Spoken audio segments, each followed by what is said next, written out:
लक्षवेधी क्रमांक 2 वितरित केल्याप्रमाणे सभापती महोदय, बारवी धरण हे ठाणे जिल्ह्यातील एक प्रमुख जलस्रोत आहे आणि त्यावर खऱ्या अर्थाने लाखो नागरिकांच्या पिण्याच्या पाण्याची गरज ही अवलंबून आहे। आज ठाणे असेल, कल्याण असेल, या आजूबाजूच्या सगळ्या महानगरपालिकेमध्ये पाण्याची जी गरज आहे ही या धरणाच्या माध्यमाने भागवली जाते। उन्हाळ्याच्या वाढत्या तीव्रतेमुळे आणि आता जरी पाऊस सुरू झाला तरी अजूनही धरणामध्ये पाणी साठा जो आहे तो बऱ्यापैकी वाढलेला नाही आहे, तेवढा पुरेसा नसेल आजच्या तारखेला आणि परिणामी काही भागांमध्ये पाणी पुरवठ्याची उन्हाळ्यामध्ये पाणी कपातही आपण बघितली। काही ठिकाणी जे नियोजित पाणी होतं तेही बंद करावं लागलं, अशी परिस्थिती ही जिल्ह्यामध्ये उद्भवली। सभापती महोदय, या लक्षवेधीच्या अनुषंगाने माझे काही स्पेसिफिक प्रश्न आहेत। मी फार जास्त डेव्हलप न करता शहराचं या सगळ्या महानगरपालिकेच्या दृष्टिकोनाने काही स्पेसिफिक प्रश्न मी या लक्षवेधीच्या अनुषंगाने विचारतोय की ठाणे जिल्ह्यातील जी नागरी वसाहत आहे आणि त्याचबरोबर जे औद्योगिक क्षेत्र आहे जे विविध महानगरपालिकेच्या हद्दींमध्ये हे येतं, त्याच्यामध्ये मुख्यतः मुरबाड तालुका पण असेल, याच्यामध्ये बारवी धरणातून पाणी पुरवठा हा केला जात नाही। त्याच्यामुळे या संदर्भातली भूमिका आपण काय घेणार?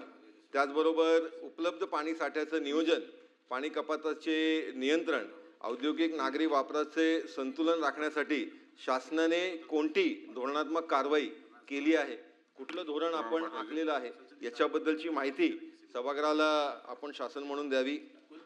त्याचबरोबर ठाणे जिल्ह्याचं जसं मी मगाशी सांगितलं की ठाणे असेल, कल्याण असेल, डोंबिवली, अंबरनाथ, बदलापूर आसपासच्या परिसरामध्ये पाणी पुरवठा करणाऱ्या बारवी धरणाची क्षमता वाढवण्याच्या संदर्भातली भूमिका शासनाची काय आहे? सभापती महोदय, फक्त शहरांचा विकास म्हणजे उंच बिल्डिंग नाही। आज आपण या इकडे सरनाईक साहेब पण आहेत, त्यांच्या मतदारसंघामध्ये अनेक कॉम्प्लेक्सेस आज उभे राहत आहेत, मोठमोठे कॉम्प्लेक्सेस उभे राहत आहेत आणि लोक येत आहेत पण पाणी नाही आहे। बऱ्याचशा सोसायट्यांमध्ये तर नुसतं बोरवेलच्या माध्यमाने पाणी पुरवठा केला जातो, पाण्याचं कनेक्शनही नाही। अशा परिस्थितीमध्ये जे नवीन मोठे बांधकाम आहेत त्या प्रकल्पांना परवानगी देण्यापूर्वी त्या भागातील पाणी पुरवठ्याची प्रत्यक्ष क्षमता ही तपासली जाणार का, या संदर्भातलं काही धोरण शासन म्हणून आपण घेणार आहे का? बांधकाम परवानगीच्या पूर्वी स्वतंत्र अहवाल हा घेतला जात नाही, तो घेण्याच्या संदर्भातलं निर्देश आपण शासन म्हणून देणार का? भूमिका शासनाची या संदर्भात काय आहे? आणि पाणी पुरवठ्याची व्यवस्था वाढवण्यासाठी एक आराखडा तयार करण्याची गरज आहे, कारण आज जसं मी मगाशी सांगितलं की मोठ्या प्रमाणात नागरी वस्ती वाढते। ठाणे महानगरपालिकेचं उदाहरण द्यायचं म्हटलं तर 15 लाखावरनं आज जवळपास 22 लाखापेक्षा जास्त लोकसंख्या झालेली आहे। अशीच परिस्थिती कल्याणमध्ये आहे, अशीच परिस्थिती उल्हासनगरमध्ये आहे। तर या सगळ्यांसाठी आपल्याला एक आराखडा तयार करण्याच्या दृष्टिकोनाने शासन काय विचार करते? पाणी पुरवठा अपुरा असलेल्या भागामध्ये पुढील बांधकाम परवानगी थांबवण्याचे आदेश आपण देणार का सर्व महानगरपालिकांना? ठाणे जिल्ह्याच्या स्वतंत्रपणे सर्व महानगरपालिकांचा जल पुरवठा जे आहे आणि जल सुरक्षा जी आहे त्याची एक श्वेतपत्रिका नागपूर अधिवेशनाच्या अगोदर आपण जाहीर करावी अशी मागणी मी या इकडे करत आहे।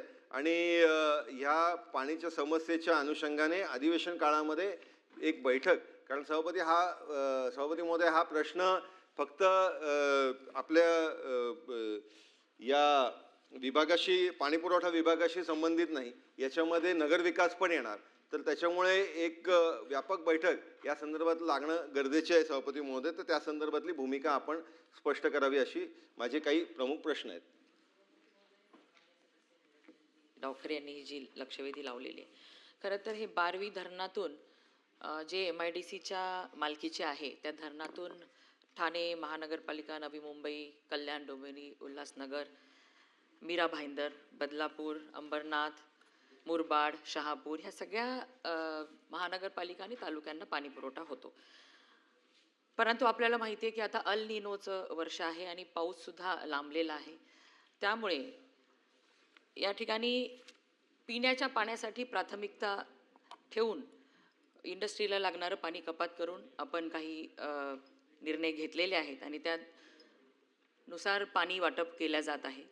आणि आपण जो विषय या ठिकाणी की वाढतं शहरीकरण ह्याच्यावरती उपाययोजना की यापुढे सुद्धा पाण्याची कमतरता येऊ नये, तर निश्चितच पिण्याचं पाणी ही प्राथमिकता धरून आणि आपण जसं सांगितलं की ह्या लक्षवेधीवरती फक्त पाणी पुरवठा विभागच नाही तर नगर विकास विभाग, जलसंपदा विभाग ह्या सर्वांची एकत्रित बैठक घेऊन कशा पद्धतीने वाढती जे शहरीकरण होतं आहे ह्या शहरीकरणाचं आणि ज्या पद्धतीने पंतप्रधान नरेंद्र मोदीजींच्या माध्यमातून आज जलजीवन मिशन की शहरी प्रत्येक व्यक्तीला 135 लिटर पाणी हे दिवसा आपल्याला देण्याचं ठरवलेलं आहे.